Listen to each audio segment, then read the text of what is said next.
සුබ දවසක් වේවා. තවත් එක ලස්සන දවසකට හැම දෙනාම ගොඩක් ආදරෙන් පිළිගන්නවා.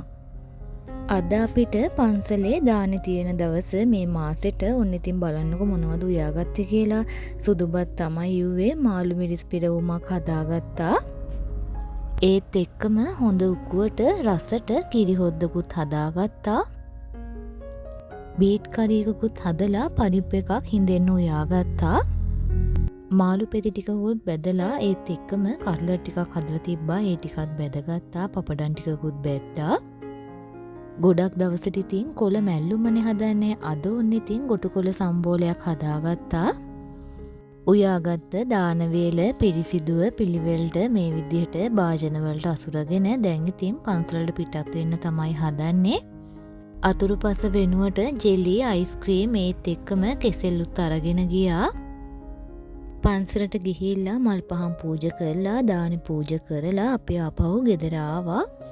කොමඩු ගෙඩියක් තිබ්බා ගෙදර ගෙනහල්ලා තියපු. අම්මා ඉතින් ඔන්න එකෙන් බීම එකක් හදාගන්න තමයි හදන්නේ.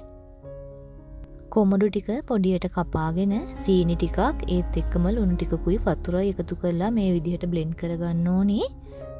සීනි ගොඩක් එකතු කරන්නේ නැහැ. කොමඩු කොහොමත් පැන් රස පළතුරක්නේ. ඔන්න ඉතින් රසම රස සීතල කොමඩු බීම එකක් බොන්න තමයි හදන්නේ. දැන් ඉතින් දවල් වෙලා තියෙන්නේ. මෙයාගේ කෑම වෙලාවත් හරිනේ. ඔන්න ඉතින් එයාට ඉක්මනට බත් එක හදලා කෑම කන්න දුන්නා. අපිත් එහෙනම් දැන් දවල්ට කෑම කන්න තමයි හදන්නේ. අම්මෝ උයපු රසම රස දාන වේලේ රස බලන්න තමයි මේ හදන්නේ. කෑම ටික නම් හරිම රසට තිබ්බා. පැහිගෙන එන ඇඹුල් කෙහෙල් කැන් දෙකක් තිබ්බා. අපි ඉතින් දවල්ට කෑම කාලා වත්ත පැත්තට ගියාම තමයි දැක්කේ. අම්මා ඉතින් මේ විදිහට ඇවරි ටික කපලා දුන්නා. හවස තේ වෙලාවට බර්ගර් බන් ටිකක් හදාගන්න තමයි හදන්නේ. මේ බර්ගර් බන් ටික තාත්තා කඩෙන් ගෙනහල්ලා තිබ්බා. ඒත් එක්කම බර්ගර් පැටි වර්ග දෙකකින් මේ විදිහට ගෙනහල්ලා තිබ්බා. දැන් ඉතින් එළවලු එහෙමත් එකතු කරලා බර්ගර් ටික හදාගන්න තමයි හදන්නේ. මේ බර්ගර් පැටි එක ප්‍රී කුක්ඩ්. ඒ වුණාට අපි මේක හදාගන්නකොට පෑන් එකට ඔයිල් ටිකක් දාලා ආපහු ටිකක් රත් කරලා තමයි ගත්තේ. මේ බර්ගර් පැටි එක නම් බිස්කට් කුඩු ගාලා තියෙන්නේ. ඒ හින්දා ඉතින් ගැඹුරු තෙලේ ටික වෙලාවක් මේක බැද ගන්න ඕනි. මුලින්ම ඉතින් මේ ටික මේ විදිහට බැදගත්තා.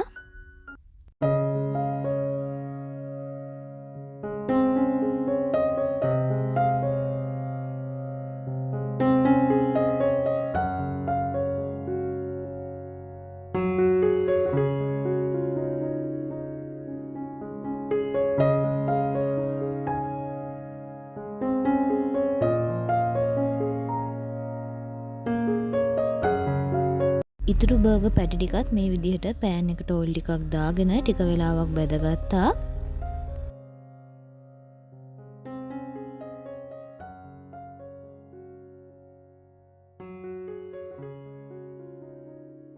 ඊළඟට ඉතින් බන් ටිකත් මේ විදිහට පෑන් එකට දාලා ටික වෙලාවක් රත් කරලා ගත්තා. තක්කාලි ටිකක් රට ලුණු ටිකක් ඒත් එක්කම සලාද කොළ ටිකකුත් ලෑස්ති කරලා තියාගත්තා. රත් කරගත්ත බන් වල මේ විදිහට බටර් ගාගත්තා. දැන් ඉතින් බන් ටික මේ විදිහට හදාගන්න තමයි තියෙන්නේ.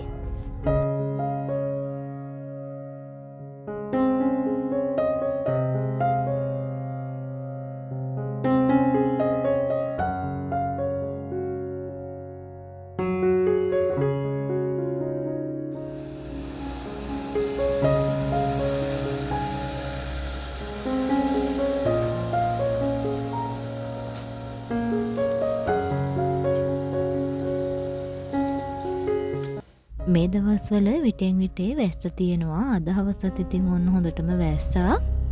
ගාඩන් එකේ තියෙන ඇටේරියා ගහේ මේ දවස්වල ගහ පිරෙන්නම මේ විදිහට ලස්සනට මල් පිරීලා තියෙනවා. හරිම සුවඳයි. මේ මල් පිපුණාම වැස්ස නිසා ඉතින් මල් පෙති ගොඩාක් බිම වැටිලා. දැන් නම් වෙලාව හවස 5 මාට්ට විතර ඇති. මල් පහන් පූජා කරලා බුදුන් වඳින වෙලාව තමයි ඉතින් මේ. බුදුන් වැඳලා ඉවර වෙලා මුළු ගෙදරටම සුවඳ දුම් මැල්ලුවා. හවස ඉතින් බර්ගර් බන් හදපු නිසා ලොකුවට බඩගින්නකුත් නැහැ. ඒ හින්දා ඔන්න ඉතින් මැකරෝනි ටිකක් හදාගත්තා. තවත් ලස්සන අලුත් දවසකින් ආයෙත් හමු වෙනකන් හැමෝටම සුබ දවසක්.